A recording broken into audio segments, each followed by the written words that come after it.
네, 시청자 여러분 안녕하십니까? 뉴스 더 개벽입니다. 세계 곳곳에서 발생한 개벽 소식 전해드립니다.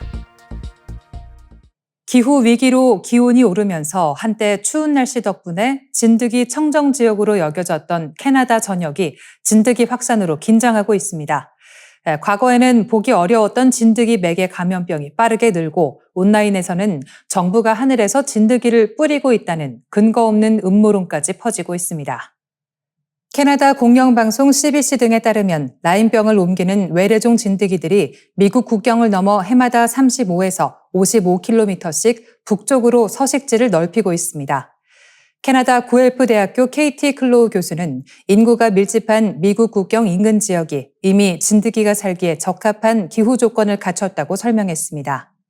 아직 진드기가 많지 않은 남부 일부 지역도 앞으로 10년 안에 서식지로 바뀔 수 있다는 경고도 나왔습니다. 가장 우려되는 것은 사슴 진드기, 즉 검은다리 진드기의 확산입니다. 이 진드기는 라임병을 옮기는 대표적 매개체입니다. 캐나다에서는 2009년 144건이던 라임병 확진 사례가 2025년 잠정 7,105건으로 늘었습니다. 16년 만에 약 50배 증가한 것입니다. 전문가들은 실제 감염 규모가 통계보다 더 클 가능성이 있다고 보고 있습니다. 라임병은 보렐리아균에 감염된 진드기에 물릴 때 발생합니다. 이 초기 치료를 받으면 대부분 회복되지만 진단이 늦거나 치료가 충분하지 않으면 피로감, 근육과 관절 통증, 신경계 증상이 오랫동안 이어질 수 있습니다. 드물게는 심각한 합병증이나 사망으로 이어질 수도 있습니다. 진드기 확산의 핵심 원인으로는 기후 변화가 꼽힙니다. 과거 캐나다의 겨울과 봄은 진드기가 활동하기에 너무 추웠지만 이제는 봄이 빨라지고 여름이 길어지면서 진드기가 먹이를 먹고 번식할 시간이 늘어났습니다. 여기에 숲이 주택 개발로 잘게 쪼개지는 산림 파편화도 문제를 키우고 있습니다. 사슴과 설치류가 교외 주거지로 가까워지면서 진드기와 사람의 접촉 가능성이 높아진 것입니다. 문제는 한국도 예외가 아니라는 점입니다. 봄철 농번기와 야외 활동이 늘면서 진드기 매개 감염병에 대한 주의가 필요합니다. 털 진드기 유충은 쯔쯔가무시 병을, 작은 소피 참 진드기는 중증 열성 혈소판 감소 증후군 SFTS를 옮깁니다. 최근에는 일본에서 드물게 보고되던 오즈 바이러스 감염 사례가 국내에서도 처음 확인됐습니다. 해외여행 이력이 없는 80대 여성이 집 앞 텃밭에서 일하다 감염된 것으로 추정됐습니다. 오즈 바이러스는 신종 진드기 매개 감염병으로 발열과 오한, 근육통 등 증상이 중증 열성 혈소판 감소 증후군과 비슷해 구분이 쉽지 않고 현재 전용 치료제나 백신도 없습니다. 결국 가장 중요한 대책은 물리지 않는 것입니다. 풀숲이나 논밭에 갈 때는 긴 팔과 긴 바지를 입고 진드기 기피제를 사용해야 합니다. 외출 뒤에는 몸을 꼼꼼히 살피고 바로 씻는 것이 좋습니다. 반려견 산책 때도 수풀에 들어간 뒤 진드기가 붙지 않았는지 확인해야 합니다. 전쟁과 관세, 고금리와 고물가가 동시에 몰아치는 세계 경제의 경랑 속에서 한국 경제가 예상 밖의 속도로 앞으로 나아가고 있습니다. 흔들릴 것 같았던 주식회사 대한민국의 항해를 지탱하는 힘은 바로 반도체를 중심으로 한 K제조업입니다. 한국은행에 따르면 올해 1분기 한국의 실질 국내 총생산은 전기 대비 1.83% 증가했습니다. 지금까지 발표된 OECD 회원국 가운데 덴마크에 이어 두 번째로 높은 성장률입니다. 중동 전쟁 장기화로 에너지 가격이 뛰고 관세 전쟁으로 세계 교역이 얼어붙는 상황에서 나온 성적표라는 점에서 더 눈길을 끕니다. 국제 기구들도 한국 경제를 다시 보고 있습니다. OECD는 한국의 올해 성장률 전망치를 석 달 만에 1.7%에서 2.6%로 크게 끌어올렸습니다. 한국은행과 KDI도 성장률 전망을 나란히 상향했습니다. 세계 경제 성장률 전망이 낮아지는 와중에 한국만은 오히려 전망치가 올라가는 이례적인 흐름입니다. 한국 경제의 오래된 성장 공식, 즉 수출 증가가 제조업 생산을 늘리고 다시 설비 투자로 이어지는 선순환 고리가 되살아나고 있는 것입니다. 지난 1분기 제조업 생산은 전기 대비 3.9%, 전년 동기 대비 7.2% 증가했습니다. 대외 악재가 성장을 막을 것이라는 우려를 수출과 제조업의 힘이 밀어낸 셈입니다.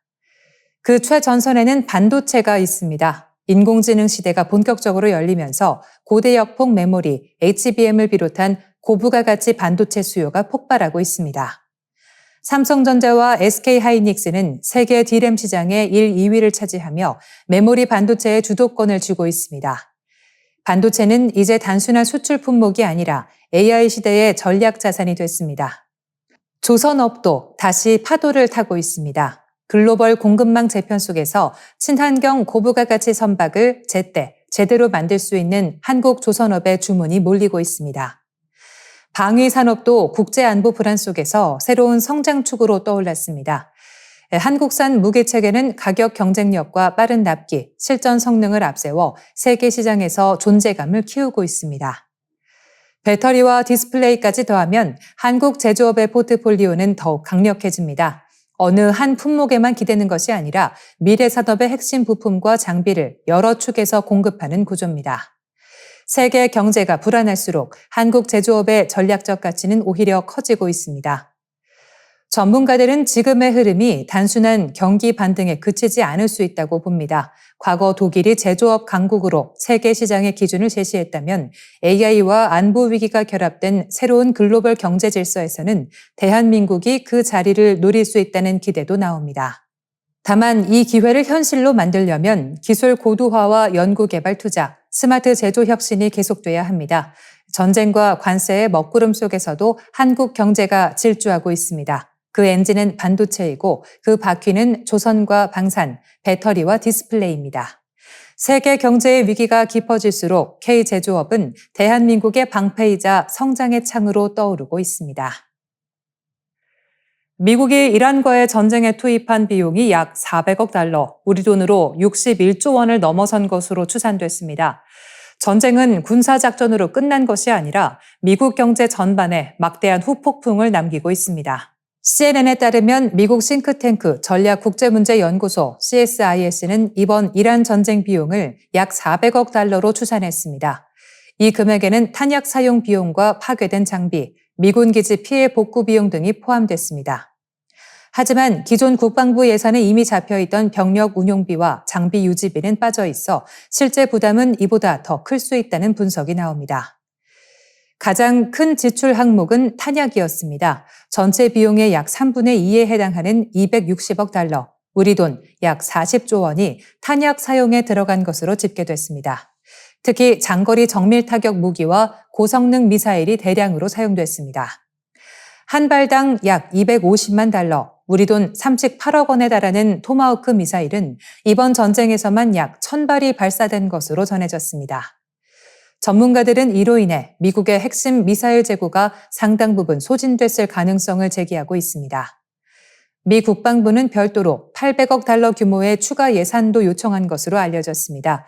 다만 정부 소식통들은 이 가운데 이란 전쟁에 직접 투입된 금액은 200억 달러에 못 미친다고 설명했습니다. 그럼에도 이번 전쟁이 미국 군사 재정에 상당한 압박을 가한 것은 분명해 보입니다.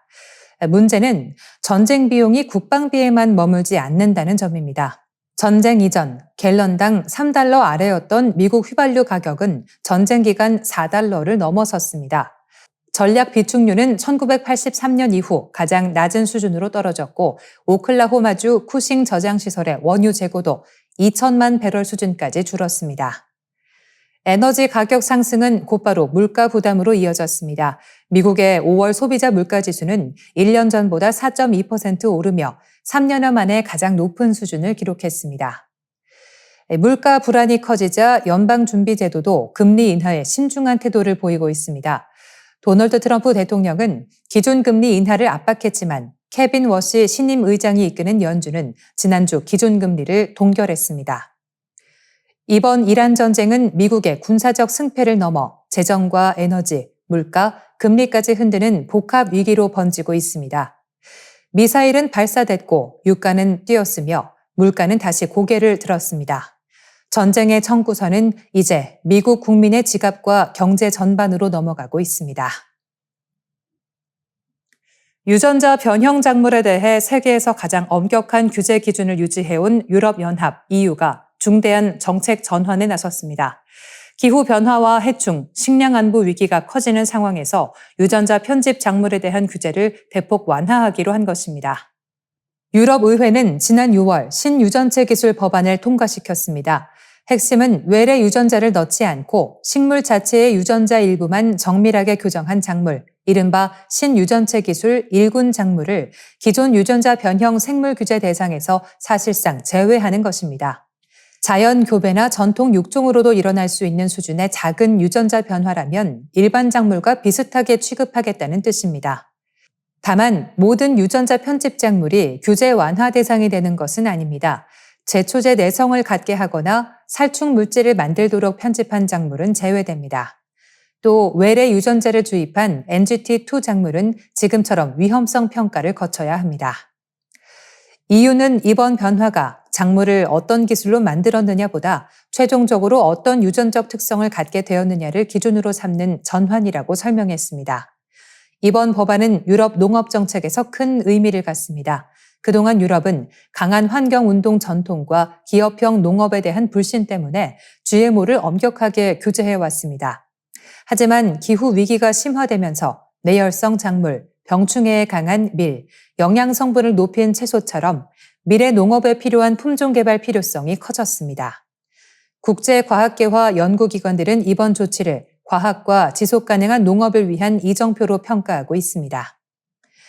쟁점도 남아 있습니다. 환경단체와 농민들은 거대 농업기업이 유전자 편집 종자를 특허로 묶어 시장을 독점할 수 있다고 우려해왔습니다. 이에 유럽의회는 특허 금지 대신 특허 정보 공개 의무화를 택했습니다. 기업들이 어떤 특허 기술을 사용했는지 투명하게 밝히도록 해 중소기업과 농민의 피해를 줄이겠다는 절충안입니다. 세계 각국도 비슷한 흐름을 보이고 있습니다. 일본은 이미 유전자 편집 토마토의 시판을 승인했고 영국은 유전자 편집 작물을 정밀 육종 생물로 분류했습니다. 한국에서도 유전자 편집 작물을 유전자 변형 생물체법 적용 대상에서 제외하는 법안이 발의돼 있습니다. 그러나 산업 경쟁력과 기술 혁신을 강조하는 쪽, 안정성과 생태계, 소비자 알 권리를 중시하는 쪽의 입장이 여전히 맞서고 있습니다. 유럽의 이번 결정은 단순한 규제 완화가 아닙니다. 기후 위기 시대에 농업 기술을 어디까지 받아들일 것인가, 또 식량 안보와 생태계 안전 사이에서 어떤 균형을 잡을 것인가를 묻는 세계적 논쟁의 신호탄이 되고 있습니다. 이상으로 뉴스 더 개벽 마치겠습니다. 시청해 주셔서 고맙습니다.